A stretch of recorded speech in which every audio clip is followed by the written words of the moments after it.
لبيك اللهم لبيك لبيك لا شريك لك. وأذن في الناس بالحج ياتوك رجالا وعلى كل ضامر ياتين من كل فج عميق. لبيك اللهم لبيك لبيك لا شريك لك لبيك إن الحمد والنعمة لك والملك لا شريك. الحج أشهر معلومات فمن فرض فيهن الحج فلا رفث ولا فسوق ولا جدال في الحج. لبيك اللهم لبيك. وأتموا الحج والعمرة لله فإن أحصرتم فما استيسر من الهدي ولا تحلقوا رؤوسكم حتى يبلغ الهدي محله فمن كان منكم مريضا أو به أذى من رأسه ففدية من صيام أو صدقة أو نسك. الحمد لله والصلاة والسلام على مولانا رسول الله وعلى آله وصحبه ومن والاه. إخواني الحجاج أخواتي الحاجات، وصلنا لأيام التشريق. أيام التشريق وكتسمى بالأيام المعدودة اللي قال فيها الله تبارك وتعالى وأمرنا بالذكر ديالو فيها: واذكروا الله في أيام معدودات فمن تعجل في يومين فلا إثم عليه ومن تأخر فلا إثم عليه لمن اتقى. هذه الأيام إخواني الحجاج كندوزوها في منن، والمبيت فيها واجب في منن، وهي أيام أكل وشرب وذكر لله تعالى. قال رسول الله صلى الله عليه وسلم: لا تصوموا هذه الأيام فإنها أيام أكل وشرب وذكر لله عز وجل. الأعمال اللي كنديروا إخواني الحجاج أخواتي الحاجات في أيام التشريق: كنصلوا الصلاة الرباعية قصرا، وكنرميو الجمرات الثلاث بعد الظهر، كنمشيو من منى إلى جسر الجمرات، وكنلقاو أمامنا الجمرة الصغرى اللي هي تلي مسجد الخيف، ثم الوسطى ثم الكبرى. كنرميو كل جمرة كنرميو فيها 7 ديال الحصيات، وكنكبروا مع كل حصاد قائلين بسم الله الله أكبر طوعا للرحمن ورجما للشيطان، وكنرميو الحصيات 7. فبعد منها بعد الجمرة الأولى اللي هي الصغرى والجمرة الثانية اللي هي الوسطى كندعيو الله تبارك وتعالى. كيف كنرجم الجمرة الصغرى كنتوجه إلى الكعبة وكندعي الله بداك الشيء اللي في قلبي. كنرجم الجمرة الوسطى كنتوجه إلى الكعبة وكنطلب الله بداك الشيء اللي في القلب ديالي.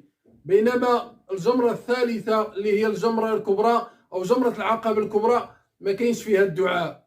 كنديروا هذه الأعمال وكنستمروا عليها لمدة 3 أيام: اليوم الثاني ديال العيد واليوم الثالث، واللي بغى يزيد اليوم الرابع غادي يكون أفضل وأتم بإذن الله تعالى. بالنسبة للناس اللي غادي يديروا التعجل، لأن الله تبارك وتعالى قال: فمن تعجل في يومين فلا إثم عليه. الناس اللي ناويين يتعجلوا أو يعجلوا يحاولوا يخرجوا من منى قبل ما تغربش عليهم الشمس. إلا غربت عليهم الشمس وهما في منى خاصهم يباتوا في منى، وجب عليهم أن يبيتوا في منى. ومن الأدب أخي الحاج أختي الحاجة أننا نمشيو لجسر الجمرات وكلنا سكينة ووقار، نحاولوا نتجنبوا الوقت اللي كيكون فيه ازدحام، ونحاولوا نلتزموا بالتعليمات ديال السلطات السعودية.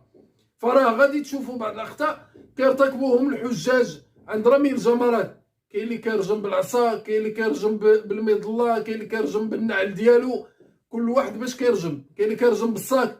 وهذا الشيء راه بعيد على السنه وفيه اضرار بالنفس وفيه اضرار بالاخرين.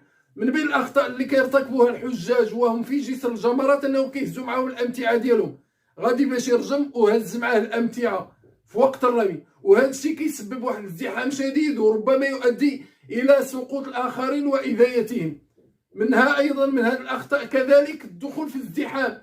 كنشوف انا الازدحام وكنمشي كندخل فيه وكندافع مع الناس، والا عطاني ربي سبحانه وتعالى وشويه على القوه وصحه وباقي في المرحله ديال الشباب ديالي، كنستعرض العضلات ديالي على النساء وعلى العاجزين وكندفعهم ونزاحمهم وناذيهم. وهذا الشيء ما عندوش علاقه بالدين ديالنا، بل ربما لا قدر الله يقدر يكون سبب في البطلان ديال الحج ديالك، فانت لا تدري. فلذلك اخواني الحجاج اخواتي الحاجات، نحاولوا كاع حنا نتجنبوا هادشي وما نخرجوش من الخيام ديالنا في الوقت اللي كيبان لنا فيه الزحام. الوقت اللي كيبان لنا فيه الزحام ما نمشيوش لجسر الجمرات، ننتظروا شويه تتبان شي ساعه ولا شي وقيت اللي ما فيش الزحام، عاد نمشيو ونرجموا في جسر الجمرات. الزحام في ايام التشريق اخواني الحجاج اخواتي الحاجات غالبا كيكون في هذه الاوقات. نهار العيد كيكون عند طلوع الشمس الى حدود 9 صباحا، بعد العشرة كيخفف الوقت شويه. في اليوم الثاني من العيد كيكون بعد الثالثه بعد الظهر، يعني بعد الثالثه من بعد الظهر كيكون ازدحام، لان الناس كيتجنبوا الحراره تاع الشمس، وبالتالي قبل الثالثه كيكون اخف. في اليوم الثالث من ايام العيد كتكون الذروه والازدحام الشديد بزاف مع 12 زوالا، لان اغلبيه الحجاج كيبغوا يمشيو باش يرجموا نهار الثالث من ايام العيد باش يمشيو. وبالتالي اخي الحاج الا بغيتي ترجم انت النهار الثالث من ايام العيد، سير شوف لك الوقت اللي ما بعد الثالثه راه كيكون اخف. اما بالنسبه لليوم الرابع من ايام العيد فرمي في اي وقت شئت وكيفما شئت، لان الحمد لله ما كيكونش زحام بزاف، وكيكونوا بزاف تاع الحجاج مشاو في النهار الثالث من ايام العيد. وبانتهاء ايام التشريق اخواني الحجاج اخواتي الحاجات كنكونوا كملنا المناسك ديال الحج ديالنا، وكنكونوا تحللنا التحلل الاكبر. فكنطلبوا ربي تبارك وتعالى يتقبل منكم الحج ديالكم ويجعلوا حجا مبرورا وذنبا مغفورا وعمرة متقبله. كنرجعوا الى مكة المكرمه.